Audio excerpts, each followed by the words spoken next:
Ya, selamat sore teman-teman. Selamat bergabung lagi dalam Chatterbox Walk the Talk Edition. Maaf, malam ini nggak bisa live lagi karena mendadak saya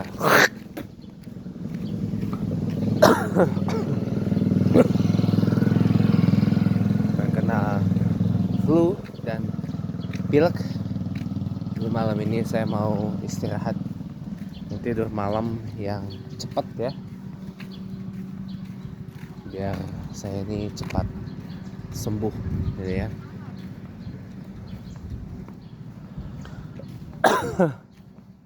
Ya memang perubahan cuaca tuh mendadak dan adaptasi tubuh kita terhadap perubahan suhu itu pengaruh banget.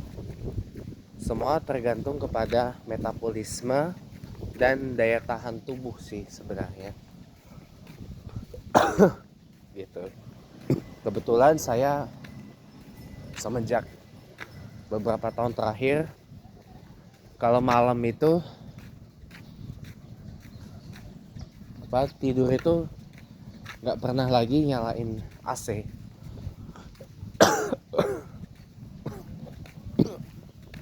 Jadi AC itu saya nyalain dari siang sampai sebelum saya tidur gitu loh. Begitu saya mau tidur, AC itu saya matiin gitu loh.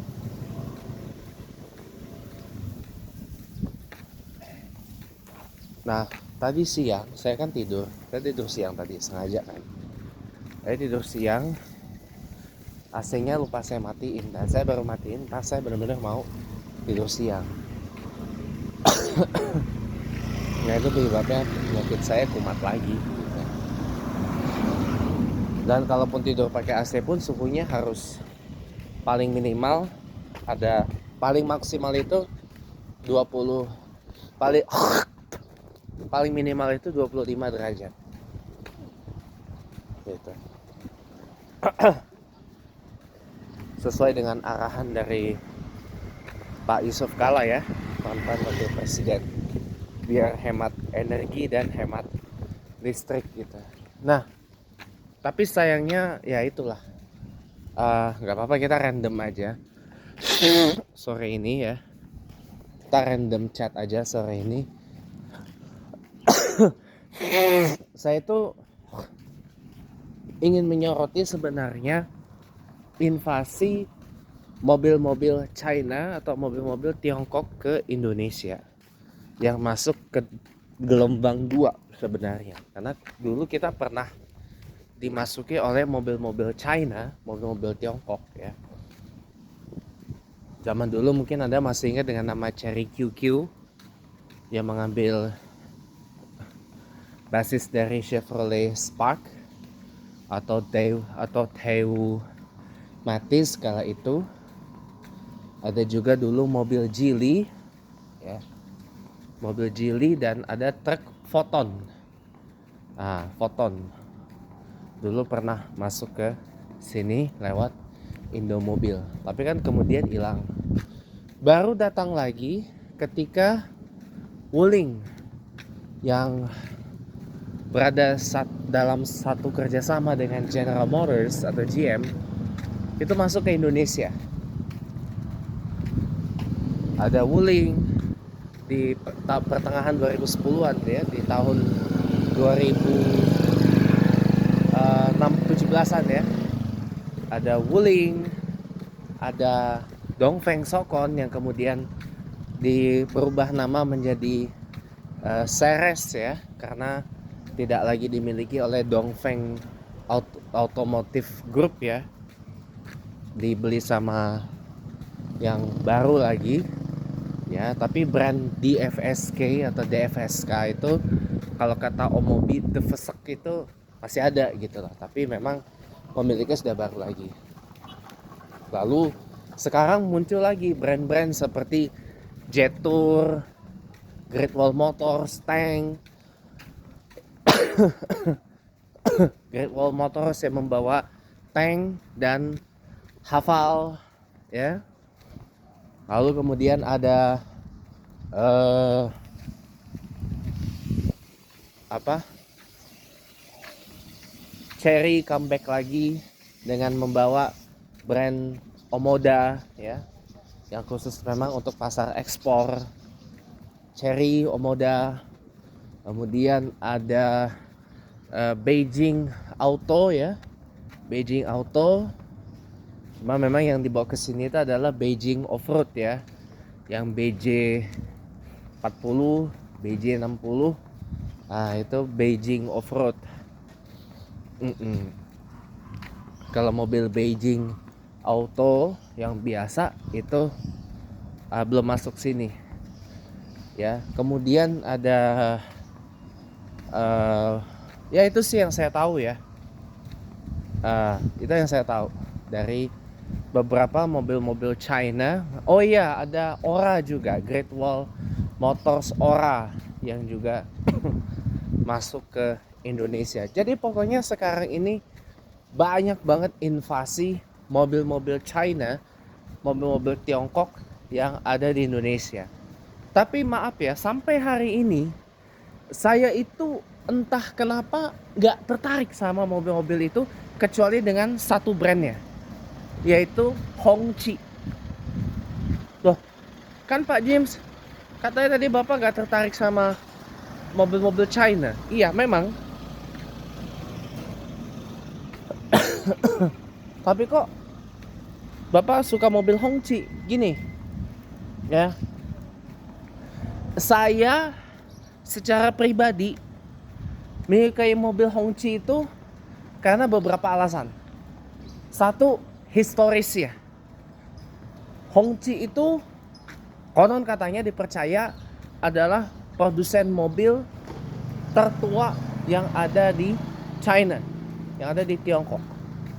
Dia sudah ada dari sejak tahun 1958. Dan mobil Hongqi itu identik. Yang kedua adalah alasan poshness-nya atau prestigiousness-nya. Hongqi itu adalah mobil yang identik dengan kepresidenan Tiongkok. Dari zaman Mao Zedong sampai Xi Jinping, mobil kepresidenannya itu selalu menggunakan mobil Hongqi. Berarti orang-orang China, orang-orang kaya Tiongkok, orang-orang kaya China, ketika mereka sudah membeli Hongqi, ketika mobil mereka adalah sebuah Hongqi, ya, berarti mereka ya statusnya sudah setara dengan presiden China atau presiden Tiongkok. Benar. Yang ketiga karena namanya. Hongqi artinya adalah red flag, bendera merah. Warna yang menjadi bendera, warna dasar dari bendera Republik Rakyat Tiongkok atau People's Republic of China. Chongka Renmin Konghe Kuo. Itu nama. Alasan keempat, desainnya. Setiap mobil Hongqi, baik itu yang bespoke untuk kepresidenan maupun untuk untuk keperluan seremonial tiap hari-hari tertentu ya di Tiongkok itu, maupun untuk produksi massal, desainnya selalu khas dan ikonik dan mudah diingat. Orang akan mengingat desainnya, oh itu adalah sebuah Hongqi gitu. Dari mulai mobil yang biasa internal combustion sampai yang mobil listrik. Hongqi juga ada mobil listrik. Orang akan mengingat bahwa wah ini adalah sebuah Hongqi. Oh ini adalah the Chinese red flag car. Oh ini adalah sebuah mobil mewah dari China, mobil mewah dari Tiongkok. Hongqi sendiri yang punya adalah FAW, First Automobile Works, yang dia markasnya ada di Changchun. Dia markasnya ada di Changchun. di provinsi Jilin di Depok sana. Tapi kalau Hongqi-nya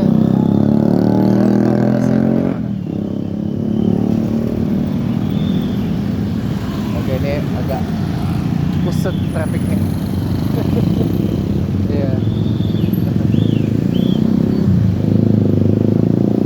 Oke ya, lanjut lagi.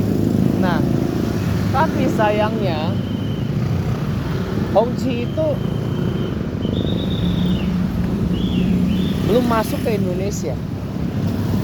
Padahal Hongqi itu sudah ada di beberapa negara, bahkan sudah masuk ke Eropa katanya. Beberapa model Hongqi konon katanya sudah dijual di Eropa, konon katanya. Tapi kenapa kok belum masuk ke Indonesia?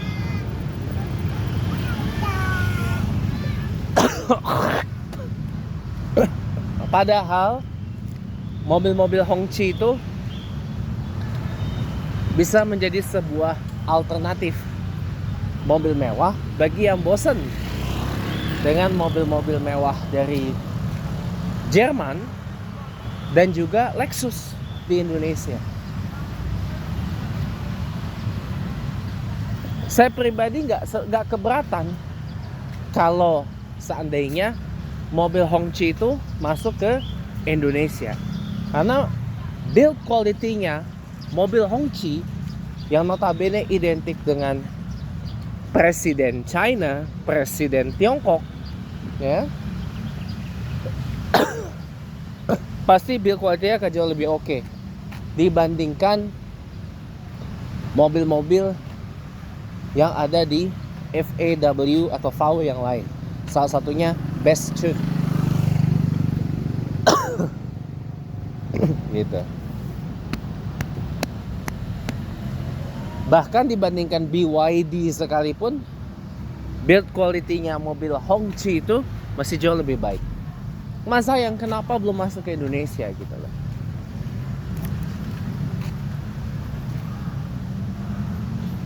Harusnya segera masuk gitu loh. Karena pasar mobil mewah di Indonesia ini menjanjikan. Menjanjikan. Karena segmennya ada. Nah, makanya sampai hari ini saya belum tertarik untuk memiliki sebuah mobil China, sebuah mobil Tiongkok, kecuali karena benar-benar butuh.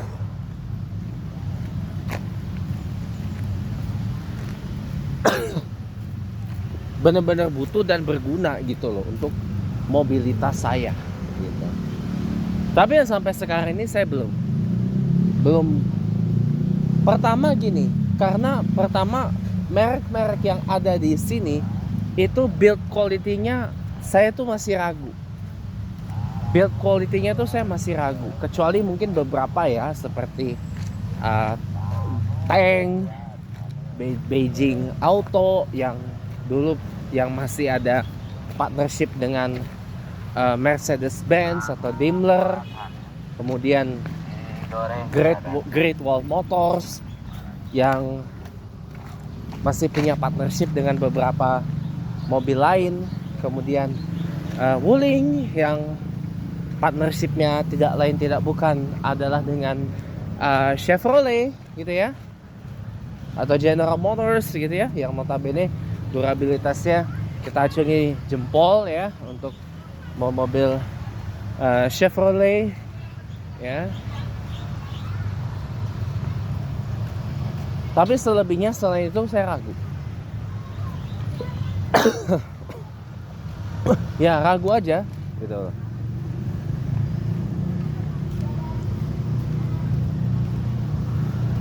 Ragu saya. Bener apa? Bener bisa nggak ini? Gitu. Bener bagus gak build quality-nya gitu. Tapi kalau Hongqi saya no debat. Saya percaya kalau VW Hongqi, FAW Hongqi Hongqi ya, dibilangnya Hongqi, itu build quality-nya sudah menurut saya oke. Karena nggak mungkin lah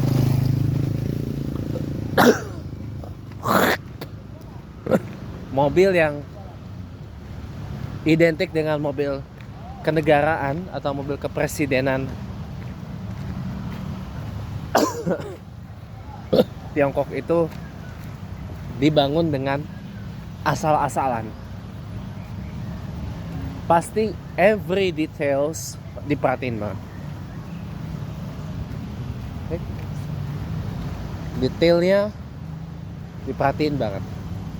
Itu yang makanya membuat saya tuh jadi kepincut dengan mobil Hongqi. Andai Hongqi itu memperluas overseas marketnya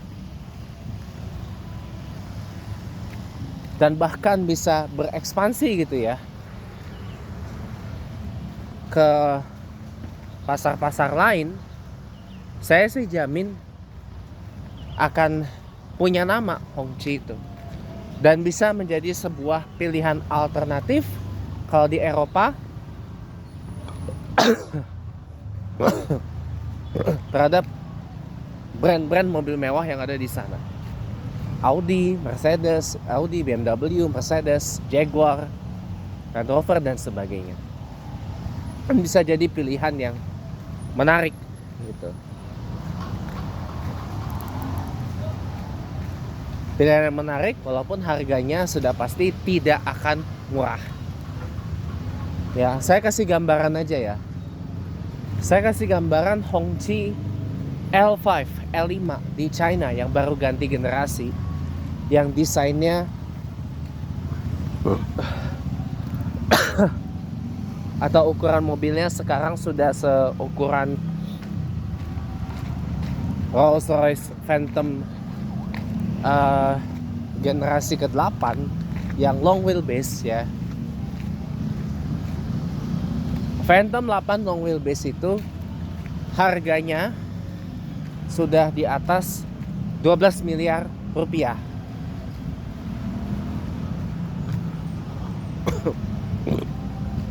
Hongqi L5 dengan ukuran yang sama, harganya percaya sama saya nggak bakal jauh-jauh dari situ. Nggak bakal jauh-jauh dari angka 12 miliar rupiah.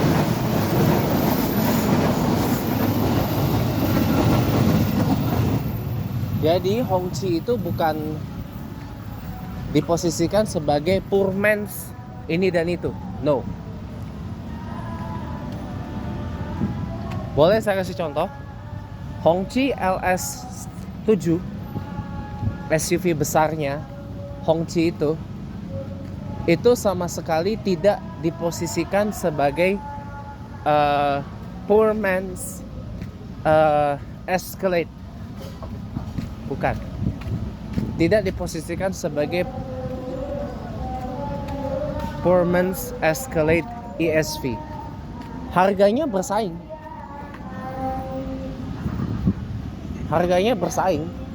Escalade ESV di Amerika kalau kita pakai kurs rupiah sekarang, asumsi saya harganya bisa sekitaran 4-5 miliar. Bahkan paling mahal mungkin sekitaran 6-7 miliar rupiah. Ya.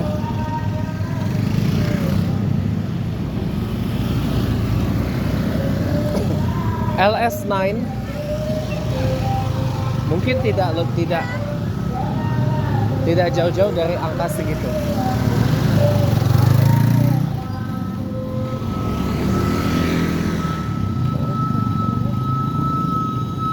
Tidak jauh-jauh dari angka itu. Angka ya segitu.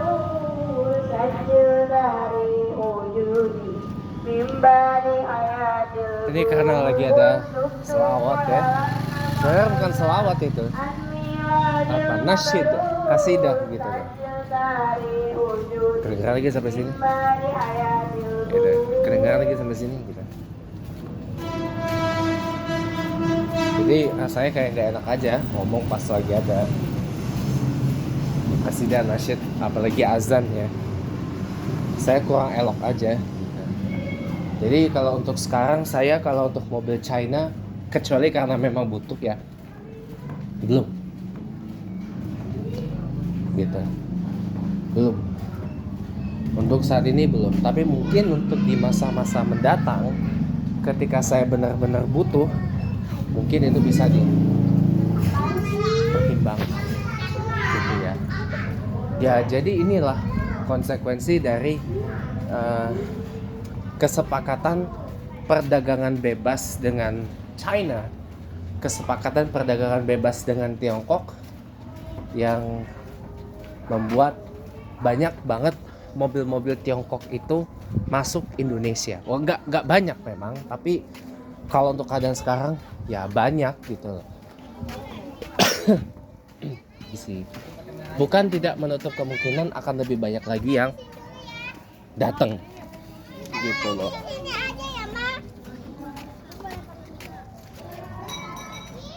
Tapi jujur saya berharap Hongqi itu masuk gitu loh. Hongqi masuk, Foton Aumen pun masuk gitu.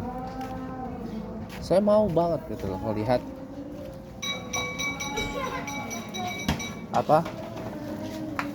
ada penyeimbang dari Jepang gitu loh di pasar mobil Indonesia.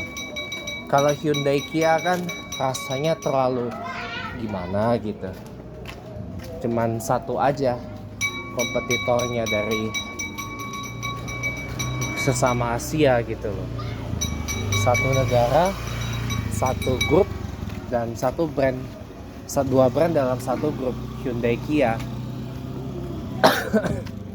Itu buat saya tuh rasanya kayak kurang kompetitif gitu. Jadi ya harapan saya dengan banyak mobil China yang masuk ke sini mudah-mudahan bisa menjadi penyeimbang bagi brand-brand mobil Jepang dalam pasar mobil Indonesia dan membuat pasar mobil Indonesia kompetitif lagi seperti dulu. Oke, sekian, terima kasih. Selamat petang dan mudah-mudahan kita bisa jumpa lagi.